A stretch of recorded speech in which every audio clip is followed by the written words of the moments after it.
vulnerabilities. My name is Joe from the Kytera team, and I'll be your host today as we take a deep dive into the Reset Viral Index. Reset Viral Index provides a way for businesses to do their part by increasing their awareness of viral vulnerability and making necessary changes. So we're so excited today to be joined by Reset's president, Stanton Wong, who I promise we'll get to in just a second and take a deep dive into Reset's Viral Index. But before we get started, just for those who might not be familiar with Kytera, so we are the hosts of today's webinar.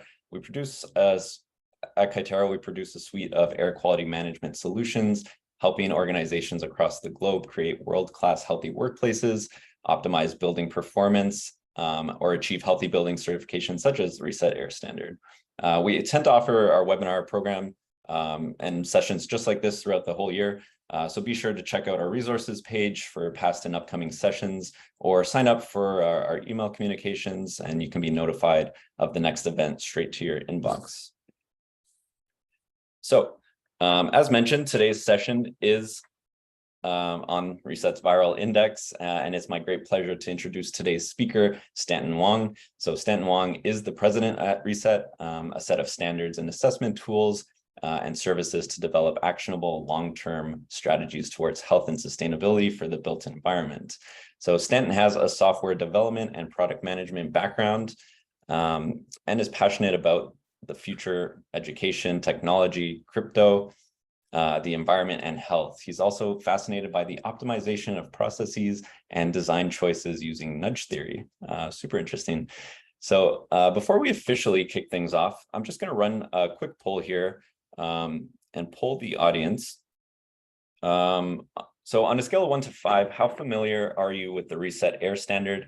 This will be really helpful for us to kind of set a baseline on where to steer today's presentation and help Stanton know kind of where to spend a little more time or which areas we might skim through. So you should have seen a poll pop up on your screen. It's on a scale of 1 to 5. So feel free to make your selection. And as you're doing that, I'm just going to go over a few housekeeping items.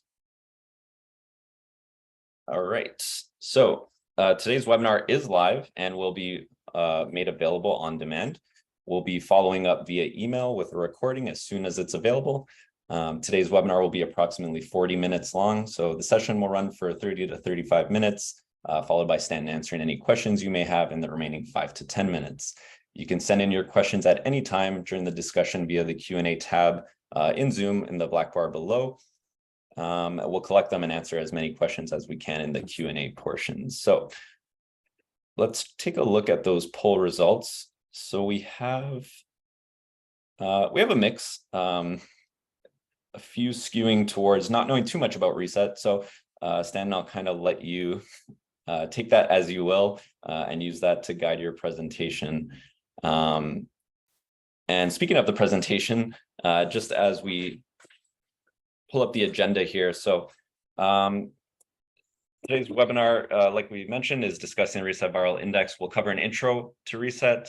Stan will take a deep dive into their viral index, provide some actionable tips and strategies from real life examples, and then finish up with the Q&A portion at the end of the presentation. So now I'd finally like to pass things over to our speaker, Stanton. So Stanton, thank you so much for joining us today, and please take it away. Thank you very much, Joe, for having me. So let's see, I need to share my screen, 1 second. Okay, so this is going to be a quick download of information for everybody. There is going to be a lot of data in this, so please run with me, but I'll try to keep things as direct and simple as possible so it's easy to digest. And if there are any questions, please post in the Q&A. If I see it, I'll try to answer it on the spot as well if it's relevant to the topic or the part of the topic I'm talking about. So the Reset Viral Index, just taking a step back, the concept of it initially was that we were interested in looking at how to use building systems to estimate and control virus transmission from airborne transmission in real time. So we started looking at this actually very early on. I think we dived into the research around late February, early March of 2020, which is when kind of the entire COVID thing started. And back then, I think most people were still focused on fomite and that side of the idea. And probably because we've been focused on air quality for so long, the immediate reaction to it was this has to be airborne. It's like SARS. Having been exposed to SARS and bird flu kind of in the China and Hong Kong area, we immediately went in that direction and saw that the pandemic was going to be much bigger than we could imagine. So being the nerds that we are, we were very interested in spending our time diving into what research could say about air, what research could say about air quality metrics and viral transmission, airborne viral transmission. So that's kind of the genesis of the idea of the Reset Viral Index. I think when this thing started, we were getting a lot of information. There was a lot of information around ventilation. We should ventilate, and then others would say we shouldn't ventilate. Recirculation, open windows, keep windows closed. All of this information was being thrown at us ad nauseum, and it was very fast as well. So the thing is, are these right or are they wrong? And from our perspective, all of them are right and all of them are wrong, but it depends on essentially when you should take this into consideration, because air quality is constantly changing. One thing to think about really quickly is our model, or kind of what we're looking for, is more responsive. So there's two different types of model for infection of aerosols. And one is the more predictive one, where you look at a project or a space and you look at how the transmission might happen. You develop strategies with no real live data going on. And our focus is more on real-time assessment, having continuous monitoring data. And so kind of what we're doing is we're taking research that is much more static and trying to relate that to monitoring that's continuous. So there's live feeds of data to understand how the air is changing over time. So a basic kind of breakdown of what we're looking at. We're just looking at scientific literature and then trying to translate that into operational science, standardize that, look at sensor data, and then create a real-time score that can help projects and spaces understand what the likelihood of airborne transmission might be from a building optimization perspective. So at this point, I'm going to take a real quick step back just to explain what Reset is and how that kind of ties into why we thought of the Reset Viral Index from a continuous monitoring perspective. And Reset is a standard. We're conceptually, you could think of us similar to LEED and WELL, BREEAM, et cetera. But our focus is much more on the data acquisition aspect and data quality rather than a design aspect of what should be included in the building to be sustainable and healthy. So one of our core tenets is you cannot effectively solve what you cannot measure. So our entire focus is on trying to promote data collection and continuous monitoring via standardization, and to make data more transparent and more accessible. We're going to be focused completely on air today, but just a kind of quick breakdown of how the holistic kind of ecosystem for Reset standards work is we focus on operating standards for 4 parts: air, water, energy, and circularity, which is another term for waste. We've pivoted over to calling it just waste because it's more direct.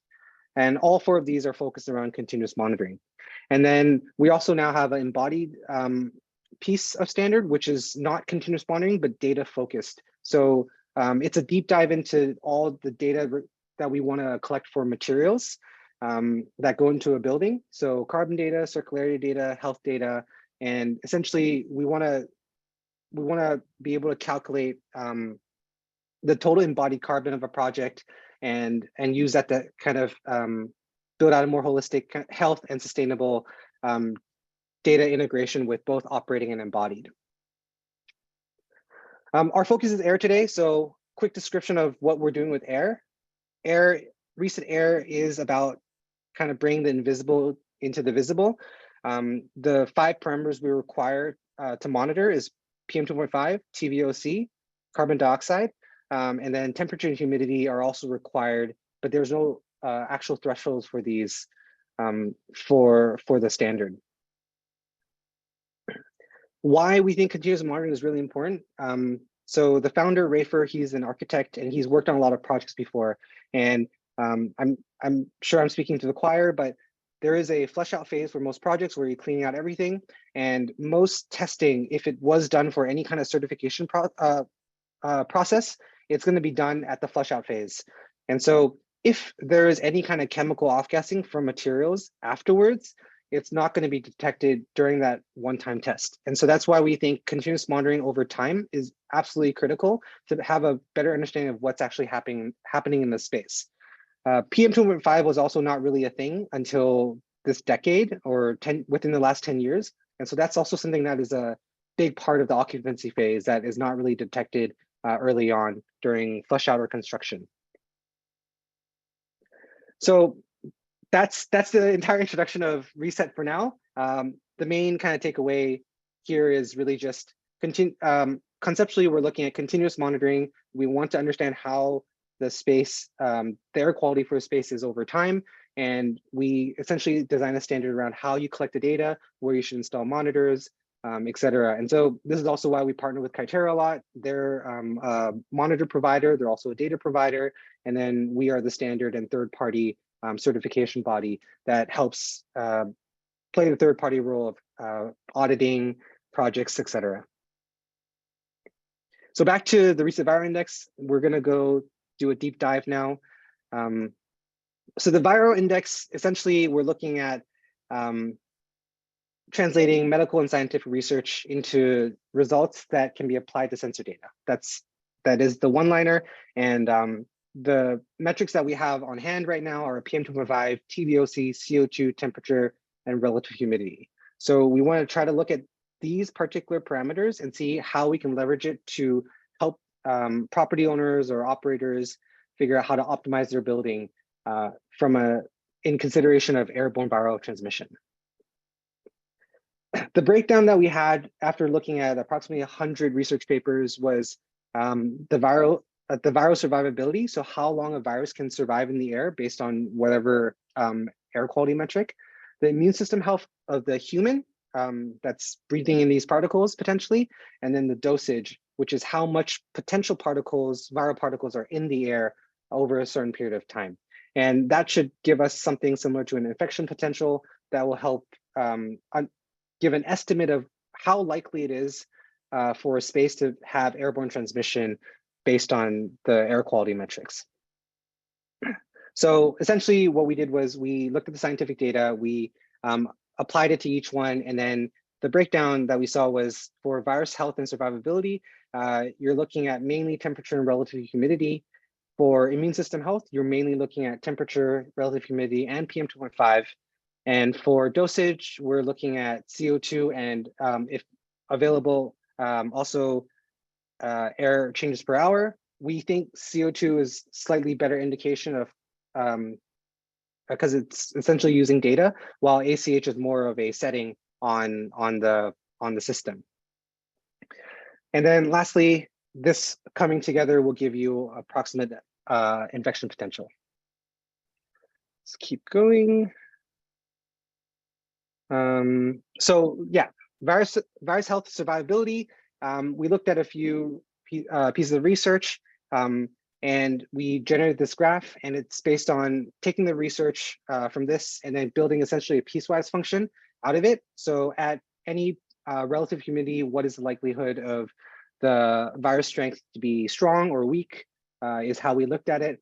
And I'm not going to go too deep into the actual math of this because the white paper does that better. And if you want to see the actual kind of how we put everything together, you can always reach out to me. I can send you the exact details of that as well. But essentially what we're looking at is relative humidity and how likelihood the virus is to survive for a longer period of time. And this is just a function of the piecewise function. It's the exact same thing as this table over here, but created into something that's programmable or used in math. For immune system health, again, we're looking at relative humidity. The highlight here is that 40 to 60% is pretty much where, for humans, it's the best relative humidity to be in. Dry noses or all that stuff, this is the best place to be in. So we looked at that, and then we essentially, again, made a piecewise function and then used that and overlaid it on top of the viral strength that we saw earlier. And the function is also similar to the viral strength one and looks approximately like this. By the way, no need to screenshot anything because the entire paper is available. So all these graphs, all this data is all available in the white paper that's going to be shared later. For immune system health, we also saw that PM2.5 affected your health. So this is another research that looked at how PM2.5 might impact your health over time. And so here is essentially another graph. This was linear. So the more PM2.5 concentration, the worse your health gets. And so we have a linear function here simplified to this. And lastly, the most interesting one might be dosage. So this is not as straightforward. We actually had to work through like a process of trying to estimate how much particles might be breathed out per over a certain amount of time, how many people are in a space, et cetera. And part of the thinking around this was, for example, if you're speaking, how much CO2 are you breathing out? How many viral particles are you potentially exhaling? And then if you're just sitting and breathing, how many viral particles you're exhaling and how much CO2 you're exhaling as well. So we're taking kind of this data with a percentage of how many people we expect to be just sitting and how many people we expect to be speaking, and then merging that into something that translates essentially CO2 versus viral particles and collating that together. And dosage is also similarly to PM2.5, where it is a linear increase if assuming, if you're just looking at CO2 versus how much viral particles are put into the air, it's direct. It's a one-to-one linear relationship. And one thing to note about all of this is we're looking at the worst case scenario. We're assuming that everyone in the space is sick and or is breathing out viral particles. So this is the worst case scenario in terms of what could happen in the space. And so this is a very conservative look at the recent viral index is essentially very, very conservative. So just to kind of bring this together, virus survivability, immune system health, dosage, infection potential. And so infection potential is really the raw calculated result from the formula. It doesn't actually do a good job of helping people understand what the situation is because it's flipped in the sense that 1% means that you have the least amount of potential of infection and 100% is the worst case scenario. So we thought if we're looking at helping people better understand what is going on, flipping this into an index where 100% is the best case scenario and 1% is the worst case scenario would be more straightforward. And so this is where we took the infection potential and then flipped it, and we have the reset viral index now. We also took a step forward and looked at what we would consider excellent, good, fair, needs improvement. And this is just, we thought this would be a good way to kind of make it easier to understand. And it's all slightly relative, but these are numbers that can help at least projects figure out where they want to be. Good, excellent is going to be great. And then fair, needs improvement is where you're starting to, where you can start exploring improving the systems. And then unsatisfactory and poor is when you might be just overburdened in terms of occupancy, et cetera. So essentially the end result is we want something like this kind of dashboard where you have a reset viral index that's really big and in your face. And one thing to note is that in this current scenario, the best use case for this is probably more internally to help building operators understand what's going on and have one number kind of help them understand how the system is operating in terms of optimization of preventing airborne transmission. And this is not just for COVID, it's for influenza, anything that's virally transmitted airborne. And the bottom, there's details for all the different metrics that are being monitored and all the ones that are being calculated live. All the math is relatively simple, so computers can take care of it really, really easily. And there should be a time on the dashboard somewhere highlighting when was this data last updated. So the use case is essentially that if you have a real-time index, you can really empower users to respond and control. If we're talking about smart buildings, you have to have data, you have to have live data to automate everything. So just an example, if you're looking at a graph, having that data might mean that your systems turn on at the right time. You have 95% reduction over an office space that doesn't have any of the data, where it's just running a system statically. And this is essentially how we think about things with reset and continuous monitoring. So we're going to go into a bit of a few situations, just kind of highlight how this might apply to a space. The first example is going to be a very excellent example in terms of what the situation is. So we're basically dealing with PM2.5 at a very low level. We have CO2 at 600 ppm, which is great, and occupancy is essentially at 30%. In this case, you're at 87% optimized because CO2 is low, which means that very likely you don't have a lot of people breathing air out. And what was I going to say? I just read the question and I forgot what I was going to say. So basically in this situation, we're using CO2 to approximate how many people are in the space. And if filtration or not filtration, if fresh air systems are working well, CO2 should be relatively low all the time. And that's kind of a proxy for how much dosage might be in the air, because if CO2 is low, you're essentially diluting most of it anyways. And if you think about it, if there's only like 5 people in the office, do you really need that much fresh air coming in if you have air circulating and it's being diluted? Probably not as much, but you need significantly more ventilation if CO2 is much higher, because that means people are breathing out a lot of CO2, it's not being diluted out, and therefore dosage is potentially higher. So we're going to take a linear step forward, which is CO2 is higher because we have higher occupants. So now, because CO2 is higher, the score is now at 61% instead of 87%. Very straightforward here. Now we're going to take a further step, and this is where CO2 is now at 1500 ppm. We're at 100% occupancy. Obviously, when you have high levels of CO2, the expectation is that there's also more particles in the air. There's less dilution. So this is how the score is looking at all of this. And in this case, we're still really good relative humidity, good temperature. So none of that's affecting anything else. Now, the interesting thing comes when we start looking at certain circumstances that affect the other parameters, temperature, humidity, and PM2.5. So for example, if it's winter, and back then we were told we need to ventilate as much as possible, we just need to clean the air out. This might not be the best scenario because of certain how the systems are designed. And also if you're trying to think of this from a sustainability perspective, it's a terrible kind of concept of just ventilating 100% without data to back it up. So in this case, what happens is virus survival increases because relative humidity is off where it should be. Immune system health decreases because 30% relative humidity isn't as great as the 40 to 60 mentioned earlier.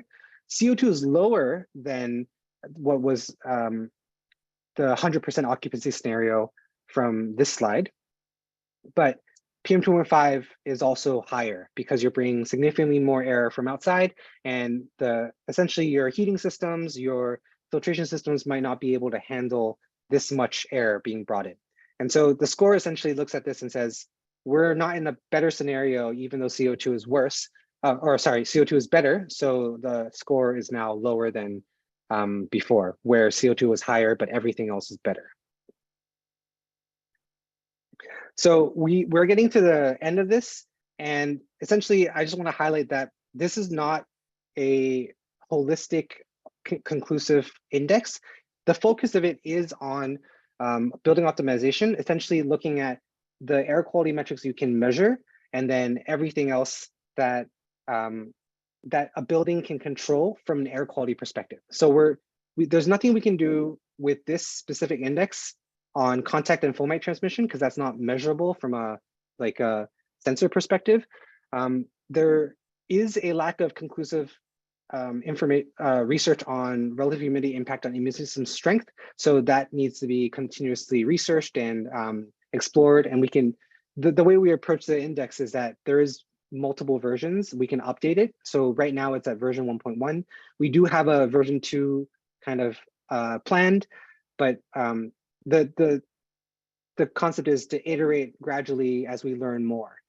Number of infected individuals and severity of infections is not absolutely included because we just assume everyone's infected. But in most scenarios, we're dealing with maybe 1 or 2 people who are infected at any point in time. So that's also something to consider. And then virus prevention protocols where you're wearing masks or social distancing, all of that is helpful to minimize transmission risk. But that's, again, not something that we can control or measure from just the sensors. So that's also not included. And there's also a lot of considerations for filtration and UV solutions that will limit the amount of viruses in the air. So all I'm saying is that the index is an indicator, but it's not holistic and not all conclusive.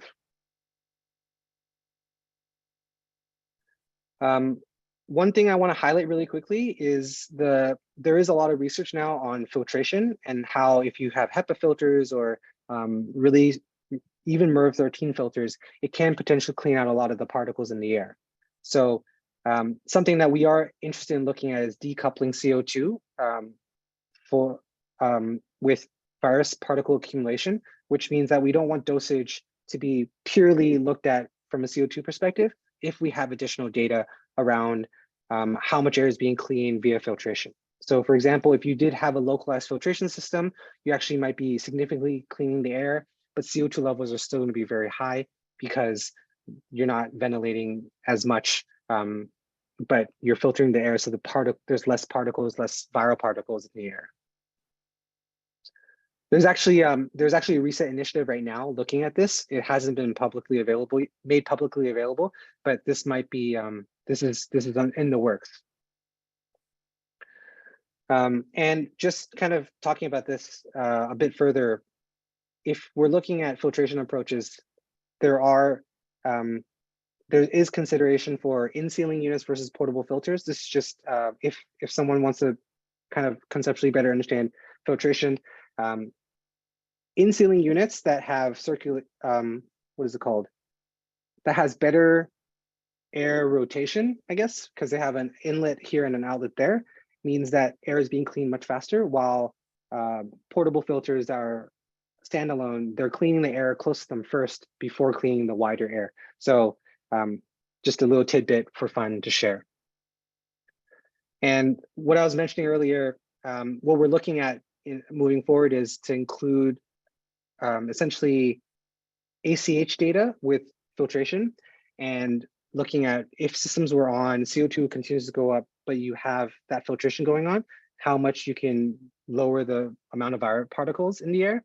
And also on the right, we have systems on at the very beginning, and then CO2 is gradually going up. Our viral particles shouldn't be as high because you're essentially constantly filtering. And so this entire research, the Reset Viral Index, is publicly available on the website. We are sharing the white paper today, and it's thanks to these sponsors, Kaitera included, that has made this possible to be fully publicly available and funded the research to be shared among the industry. That's my last slide. Joe, do we want to go into questions right now? Yeah, we'll get to questions in just a second. I'm just going to take over the screen share again. Okay. Quickly. I'll stop mine. Thanks again, Sten, for that presentation. That was a ton of info in a relatively short time. So rest assured, everyone, there will be a recording that will be shared with everyone after this via email. If you haven't asked any questions yet, we have Sten for the next 10 or so minutes. So please feel free to ask some more questions in the Q&A tab, get those submitted. But first, sort of as a parting gift for spending your time with us today, we'd love to send our attendees a copy of Reset's white paper that Stan had mentioned earlier, with all the good nuggets and information that was sort of mentioned in this presentation. And then keeping in the theme of air quality, viral transmission risk, and concerns around IAQ, we'll also be sharing our latest white paper on the state of IAQ in 2023. If you haven't read that yet, Kaitera surveyed over 300 building leaders professionals collected over 8 billion global data points to benchmark IAQ and uncover trends for this year and beyond. So keep your eyes on your inbox. You'll be receiving both of these white papers after this session, and we will get to some Q&A now. There's been a couple of questions rolling in. Stanton, are there a few that have caught your eye? I mean, we can go at it one at a time. Sure. So Yeah. do you want to read the question, or do I just read it and go for it? I'll grab it. So we've got one here. What is the certainty level in the dashboard of Reset Viral Index? Yeah, so I mentioned earlier that this is not supposed to be fully holistic because we're looking at just the air quality monitoring data. And essentially, this should be used as a reference. It looks at how, from a building perspective, you can control a couple of things, which is your relative humidity, you can control your temperature, you can control CO2 levels, TVOC levels, PM2.5 levels with solutions like filtration, ventilation, etc. So the focus is really on, from a building optimization perspective or a building control system perspective, what can you do to limit airborne transmission? And the scoring is essentially looking at how can you, if you have something between 90 to 100%, you're really, really good or in a really good position. And from that perspective, you might even consider lowering the amount of ventilation, lowering the amount of filtration, et cetera, because you just don't need it. And if we start looking at sustainability and health together, that's when balancing these things are more important. Because if we're looking at just health, we can spend as much energy as we want and optimize just for health. But I think we're also constantly thinking about sustainability. So that's why looking at these indexes might help balance some of these things. Cool. We've got another question here. How does Reset fit into hospital departments like infectious diseases where there is very high VOC due to chemicals used for continuation of sanitation? Yeah, so this is a good question. So VOCs, one thing that we do now is the TVOC sensors in general, they're much better for understanding the general trend of a space than it is to use for an absolute number. And so we do have an alternate path where if you do a spot test to understand what kind of chemicals are in the air for a certain type of space, you can basically increase the level of the VOC threshold based on the data that you have additional.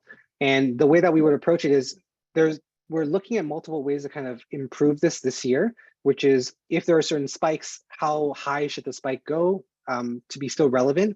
And essentially we are exploring how to make VOC more accessible for more types of projects, because we do think that hospitals should be considering more monitoring. And it doesn't make sense to say because the VOCs are bad, they shouldn't monitor or shouldn't certify or have third parties kind of audit the space, because it is very sensitive information. And we think having the data, even if it's just for internal use, is better than not having any data. Great. This question coming in, I think, is related just to your case study example you just went over. What is the applicable temperature range for virus survivability in immune system health?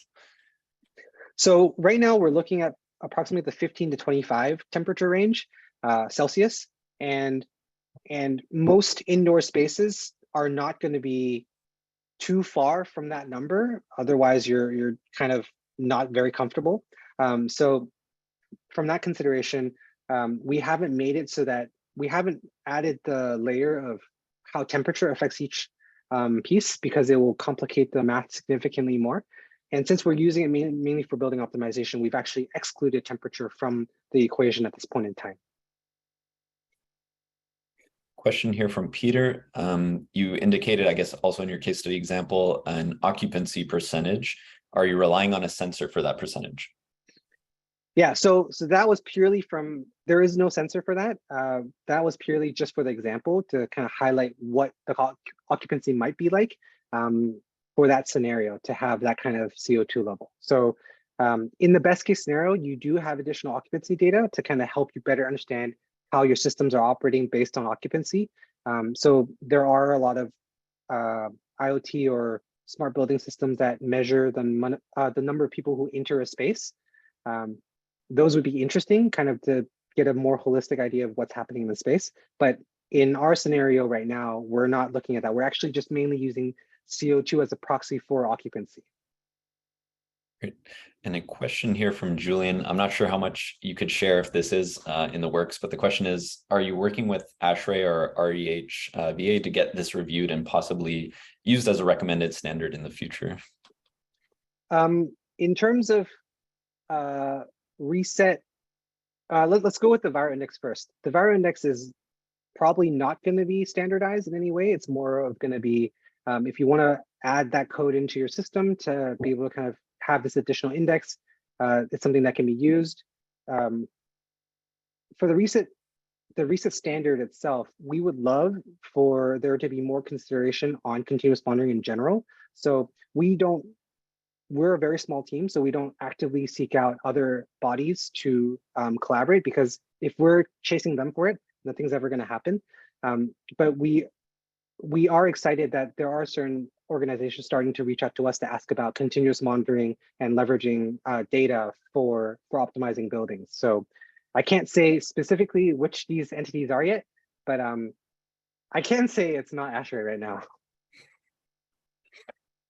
All right, we'll keep our ears open for that announcement when it does come. And this is a really interesting question. So what's the opinion of the scientific health community, in brackets here, infectologists, about the reset index? How do they parse the reset viral index?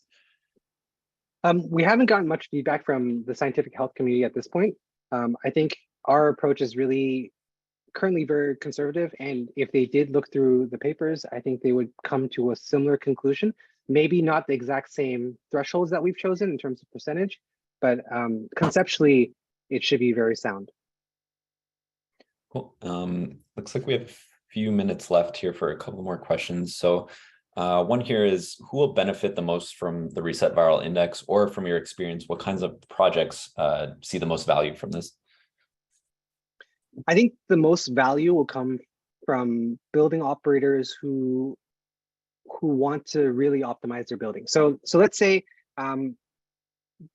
if there are people who are afraid of catching the virus in the indoor space, they really want to kind of show that they've optimized the building to an extent that, you know, it's better than how most people can conceptually kind of solve this issue.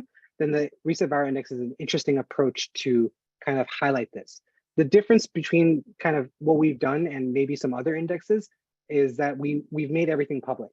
And so I think that it's important for adoption in any way. Like, if you want to talk about the index that you're using, you have to have all the data that backs it up.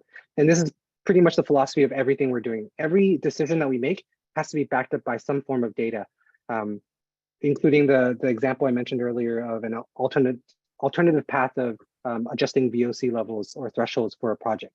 So essentially, what I'm trying to say here is the viral index is applicable for people who want to use one number to kind of look at whether or not their systems are optimized. Cool. Question just came in here. Speaking of applicability, is this index applicable for residential spaces?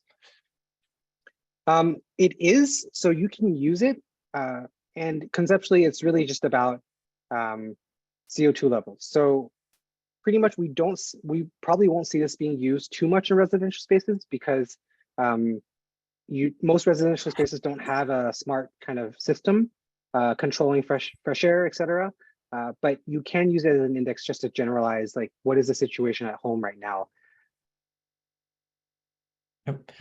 I think we have time for one more question. So this question here is, if a project already has an existing air quality monitor, what do they need to do to access the reset viral index? Yeah, so that's a good question. We haven't built out all the pieces for it. We have pseudocode. So if a project wants pseudocode, like if a dashboard wants to build this into their dashboard with pseudocode, we can offer that and make it available. But essentially, the market is very distributed in the sense that there are a lot of different dashboards, there are a lot of different service providers and monitors, et cetera. So it's going to be down to them to implement the viral index into their systems. Great. And with that, I think we'll wrap up today's session. Just wanted to say a big thank you to Sten for being today's speaker and for all the valuable information he shared. And also thank you to everyone on the call for your participation. We hope to see you in our next session. Yeah, thanks again, Sten. Thanks, everyone. And we'll see you at the next one. Thank you very much.